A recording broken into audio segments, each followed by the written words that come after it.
gritamos todos por la saya? ¿Por qué no gritamos todos por la saya?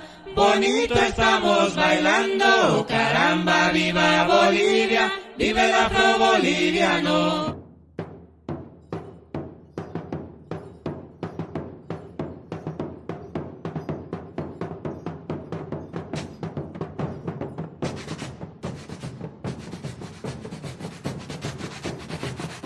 El reino de la saya, un príncipe africano en Bolivia. Junto con la llegada de los españoles al, entre comillas, Nuevo Mundo, llegó uno de los sistemas más opresores y despiadados, el esclavismo, ligado al saqueo y genocidio.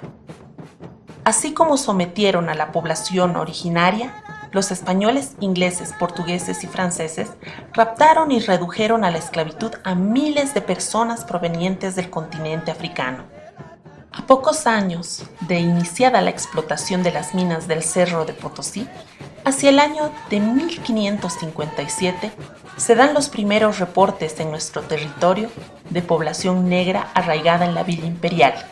Artanz, en algunas de las páginas de su libro Historia de la Villa Imperial de Potosí, relata que 13 años después del descubrimiento de la existencia de las minas de plata del Cerro Rico, a consecuencia de una nevada que duró 8 días y por la escasa protección que ofrecían entonces las viviendas, perecieron 14 españoles y 18 esclavos negros.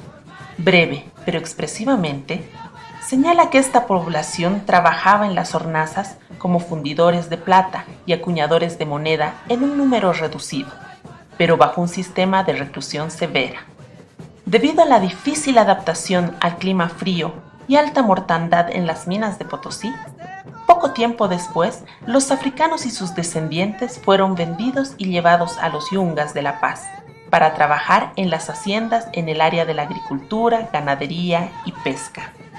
Una historia no muy conocida, pero que constituye hoy en día parte del legado ancestral del pueblo afroboliviano, es la historia del príncipe Uchicho, quien llegó a nuestros territorios en uno de los últimos contingentes de esclavos que arribaron a la Villa Imperial de Potosí, hacia el año de 1820.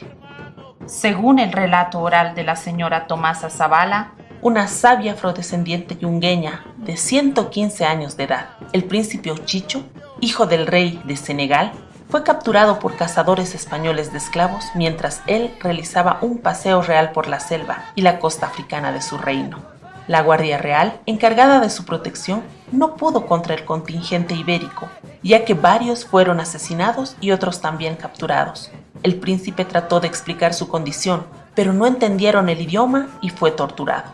Más tarde, como a todos los esclavos negros, lo subieron a un barco y lo enviaron a América. Cruzando los océanos durante un largo tiempo y trabajando bajo el látigo español, al llegar a América fue enviado a la Casa de la Moneda de la Villa Imperial de Potosí a realizar trabajos forzados. Después de un tiempo cayó enfermo de gravedad por el frío tenaz e implacable y fue enviado con un contingente de negros a trabajar en la hacienda de Mururata, propiedad del Marqués de Pinedo, en la zona de los Yungas, al norte del departamento de La Paz, donde logró recuperarse. Honor y gloria a los primeros negros que llegaron a Bolivia. Honor y gloria a los primeros negros que llegaron a Bolivia, que murieron trabajando, muy explotados al Cerro Rico de Potosí.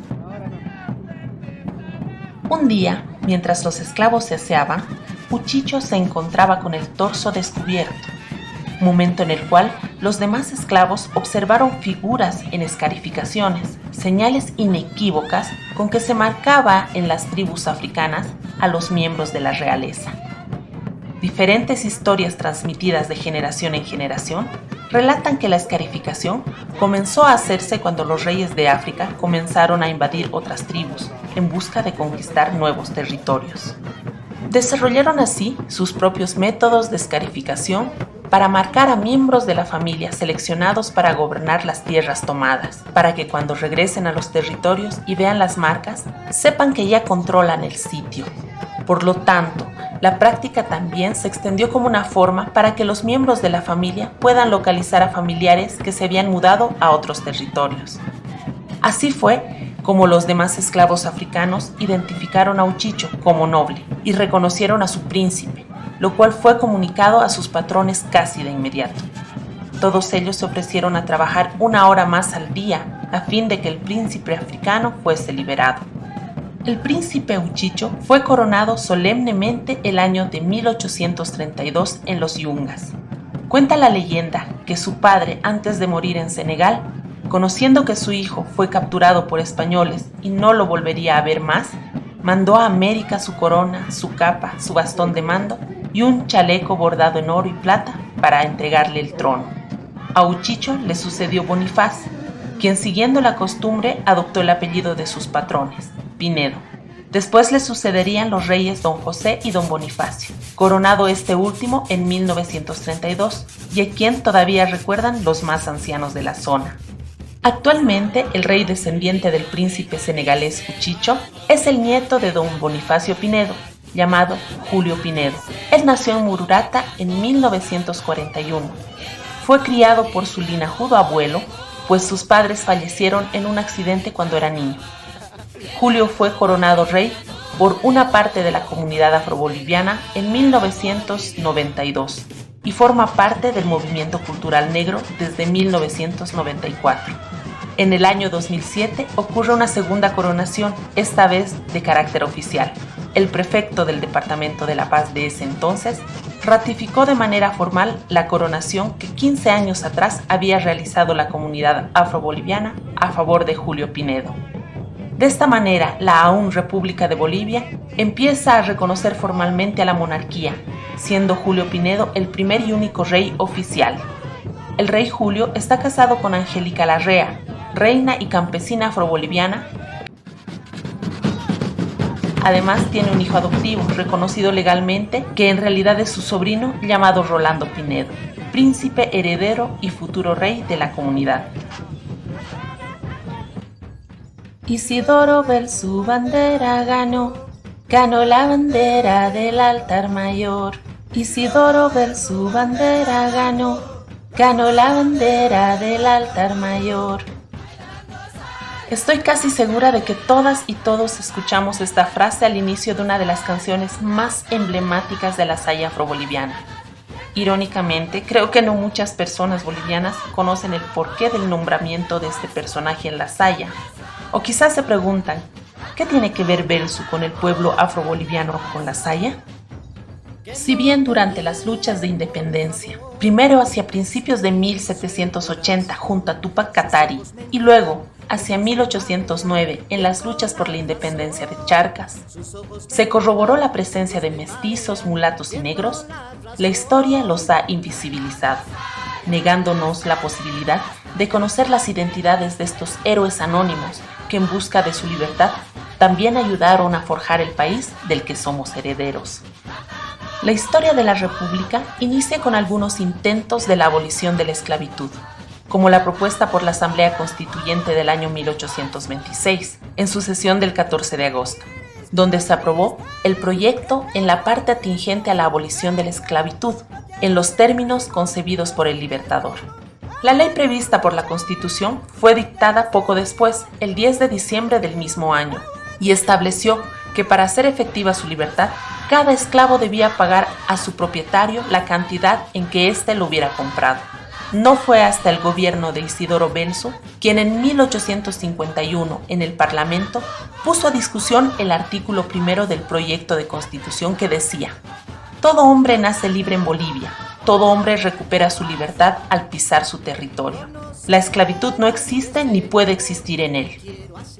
Otras de sus obras de gobierno fueron la revisión de los códigos penal, civil y de procedimiento, y la reforma de los símbolos nacionales mediante la ley del Congreso del 5 de noviembre de 1851, que estableció los colores actuales del pabellón nacional, rojo, amarillo y verde. Por lo tanto, Isidoro Belsu bandera ganó y puso la semilla del abolicionismo, aunque no se hizo realidad hasta casi un siglo más tarde, en 1952, con la Revolución Nacional. Ahora ya no es el tiempo de la esclavitud. Ahora ya no es el tiempo de la esclavitud. Pa' que trates a mi gente con tanto rencor. Pa' que trates a mi gente con tanto rencor. Desde el arribo de la población africana a nuestro territorio, la música y la danza fueron la manera de expresión de singularidad, de libertades simbólicas, pues en la música el ser humano es libre de crear y en la danza el ser humano se posee a sí mismo. La saya, como ritmo musical y danza, fue y es un elemento cohesionador, único, distintivo de esta población yungueña. Este ritmo no solo es un fuerte generador de identidad y de marcador de etnicidad y clase dentro del contexto cultural, sino también en el exterior, pues se define en contraste con la alteridad, en este caso con los otros, aymaras, blancos, mestizos. Según la historia oral afroboliviana, la saya parece haber nacido en Ururata. Era bailada cada año en Pascua desde tiempos de la coronación al Rey Negro. También se bailaba en fiestas patronales en honor de los santos negros, como San Benito en Ururata, San Joaquín en Chichipa y San Martín de Porres en Tocaña. Desde los yungas yo vengo, señores, representando a mi gente, para que el mundo conozca un poco lo que es Bolivia y su gente. Según Florindo Márquez, citado por Evelyn Siegel y David Mendoza en su libro No se baila sino más, Danzas de Bolivia, tomo 2, la palabra saya deriva de una expresión kikongo, nsaya, que significa trabajo en común, que haría referencia a un grupo de personas que trabajan al mando de un cantante principal. El elemento central de esta expresión musical es el tambor, que surge como ente comunicador en un universo heterogéneo de etnias africanas obligadas a resignificarse en un nuevo territorio. Los ricos hoy en día hablan de pobreza. Los ricos hoy en día hablan de pobreza. De pobreza que han de saber, si en su mesa nunca faltó una migaja de pan.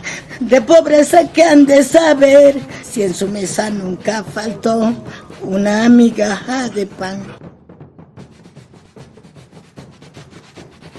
Revisando y analizando la historia del movimiento afroboliviano, que se remonta a fines de la década de los 80, George Comadina y Pablo Regalski, en su libro La política de la saya, el movimiento afroboliviano, cuentan que este movimiento surge cuando un grupo de estudiantes, mujeres en su mayoría, Qué linda negrita he visto, vestida de blanco entero, se parecía a una reina que había bajado del cielo.